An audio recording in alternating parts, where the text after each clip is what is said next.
หลักเนาะน้ำท่วม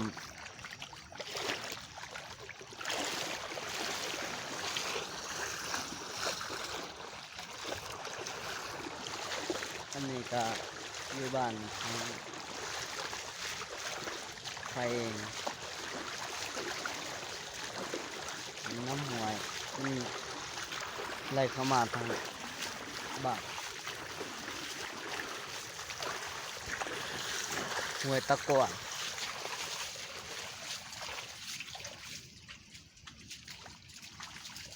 เมื่อคืนนี้ก็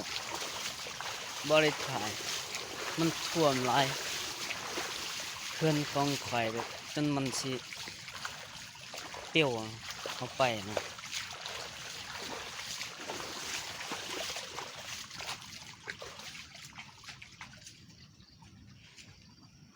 เรื่องนี้มันไหลมันไหลจะพ่นอันนี้ทางไปสวนนี่มันก็ไหลไปมันสิข้ามทางพ่นแต่ทางมันสูงถ้าฝนตกอีกมันก็ท่วมแล้วบ้านนี้ก็นี้บ่รอดต่อไปก็เฮาสิไปเบิ่งดูพ้นเนาะบอนน้ำมันท่วมทางพ้นเดินกันไปชมเลยนี่น้ำบนมันสิท่วม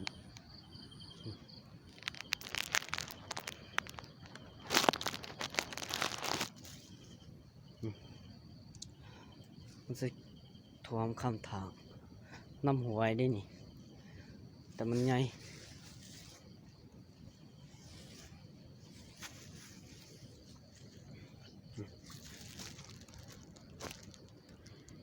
นี่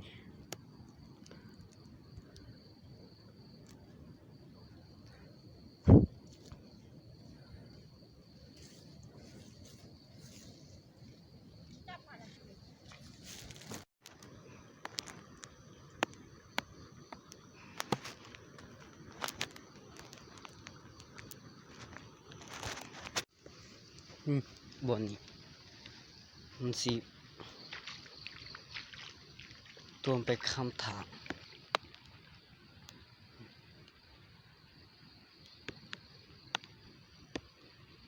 นี่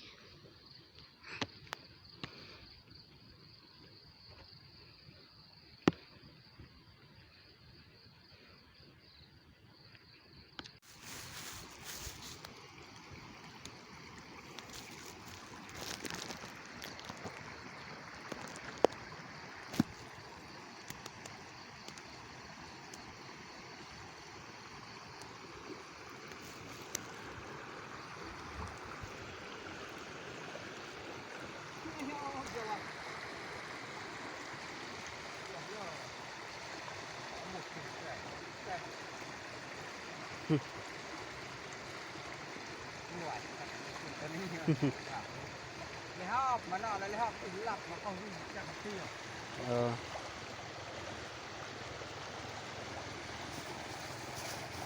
ท่วมต้นกระนางกันเลยท่วมต้นกระนางก็ติดท่วมนี่น้ำมันไหลออกมานี่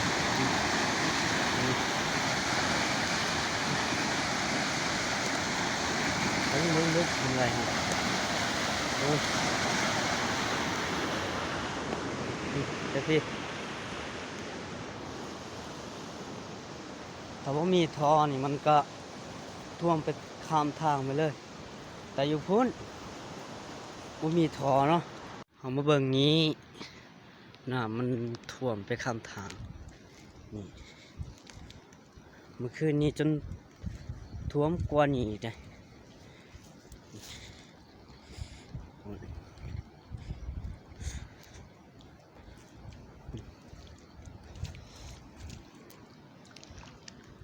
ตอนนี้ก็ฝนตกทางมันน้ำมันท่วมทาง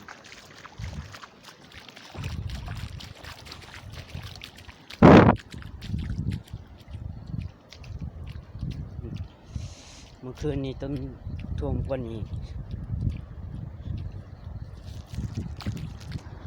นี่วันนี้ท่วม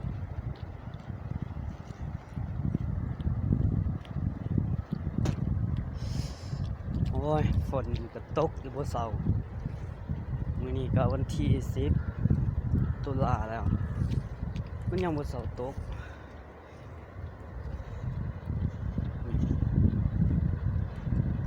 น้ำมันก็ท่วมไป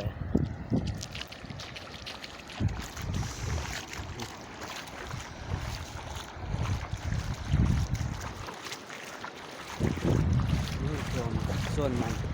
อันนี้ทางไงมันท่วมกระเบิด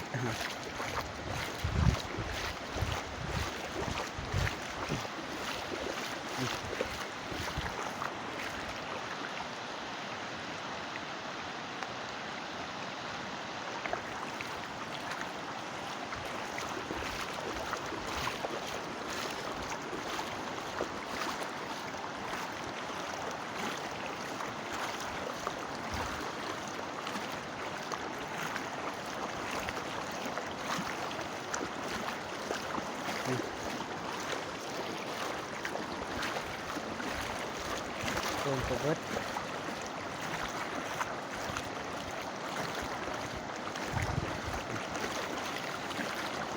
น้ำมันไหลโอ้ยลำบากในการเดินทางนะน้ำมันไหลโอเค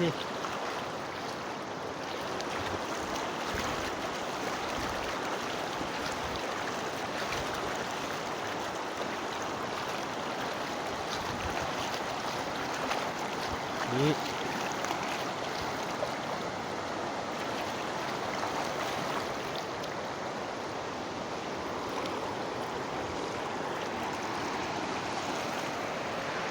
มันอันตรายในการเดินทางมันสิคำหมด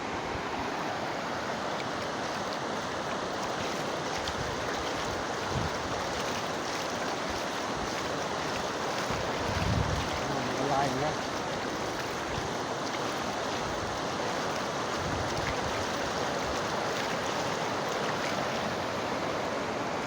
มันกลับไปแหละบ่ขามน้ำมันไหลแห้งมันท่วมแห้งมันบ่ขึ้น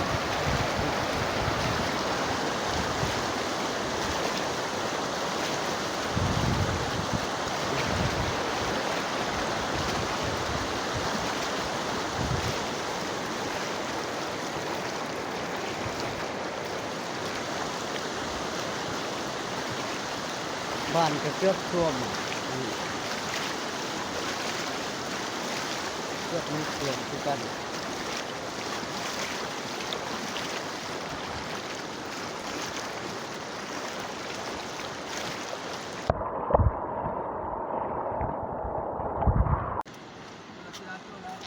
ใช่เลย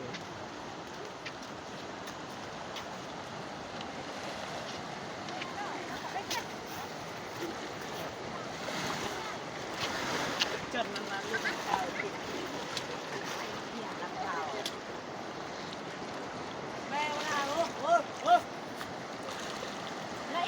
การตะการละ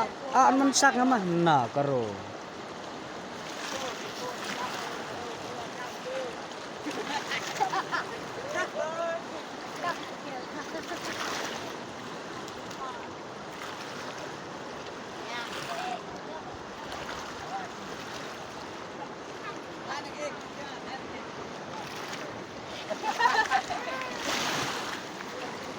ไปดักมันไปดักยังไงตีมันไปดักโจกตีใหญ่โจกตีมันไปดักไปดักอะไรนะ นี่คือบ้านฟังฝากโจไห่เนาะนี่กับเบื้องฝากเต้าหัวเมื่อคืนนี้แห้งกว่านี่ฮอดพี่คนละหนาเนาะคุณบอลสอดมันถ่วมฮอดนี่